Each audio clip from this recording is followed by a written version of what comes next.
Hello, Mr. James. Thank you so much for joining me today. Please tell us a little bit about yourself and your role in the community. My name is Mike James. I've lived in Simi Valley nearly all my life, right? As my children became of school age, I got involved uh, with their schools and at the same time got involved with a local community 501(c)(3) called the Simi Valley Education Foundation. What issues do you believe young people in the community should be paying the most attention to right now? There was a pretty big bully culture in the late 80s when I was going to high school. But I would say it's better now, but I don't think it's been resolved. My gut says it's because we're always trying to teach the victim how to act differently. Well, if you just don't do that, it's like it's like this implied responsibility. No, that person's a bully, Yeah. right? But that's just it. Like if as a community we stand up for what's unjust, what's not right, what doesn't make sense, and we give it a voice and we give it a stance, then I think that that's kind of kind of in our DNA, so to speak. Yeah.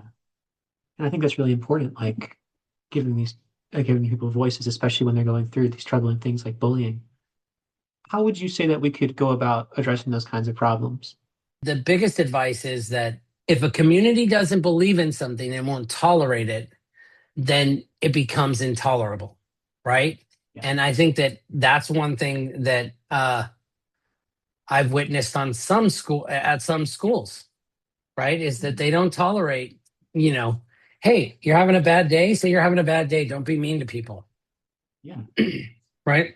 So That's really interesting. Yeah, just that idea of expressing community opinions and letting like there be a consensus. It's like this is wrong and we have to acknowledge that. we've all been to someone's house and they say, oh, well, we don't drink alcohol in our house. Okay, that's your rule. We're not bullies here, Yeah, right? I feel like part of it could be simple, but all of those simple solutions always seem to take a lot more work than we think. definitely. So I guess starting with the work we need to take, like what advice do you Right. think you could give to a high school student who wants to turn civic engagement into lasting change? Unpack for me so that I Yes. answer your question correctly. How would you define civic engagement? Being able to understand what's going on in your community, being able to actively participate in problems and contribute your own perspective. And then just in general, working as a collective to address problems, whether it be bullying or anything else that's facing the community, so that they can be reduced. Have you heard the phrase, "You can't change a system from the outside"?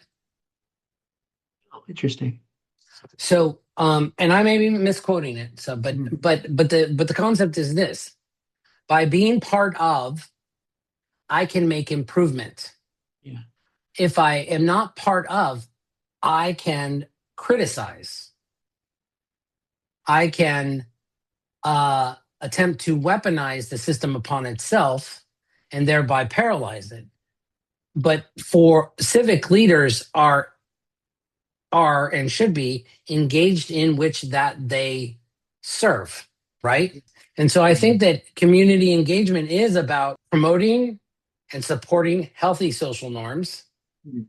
and creating newer, healthier ones, or adapting something that's slightly off its axis Yes. and writing it back towards center. Those are some really interesting points. Talking about the value of a leader and the value of everyone in the community, um, in just being able to be involved, improve the system from the inside, like you were saying, and to develop social norms. Yeah, Wow. and we can begin to do that once we understand it.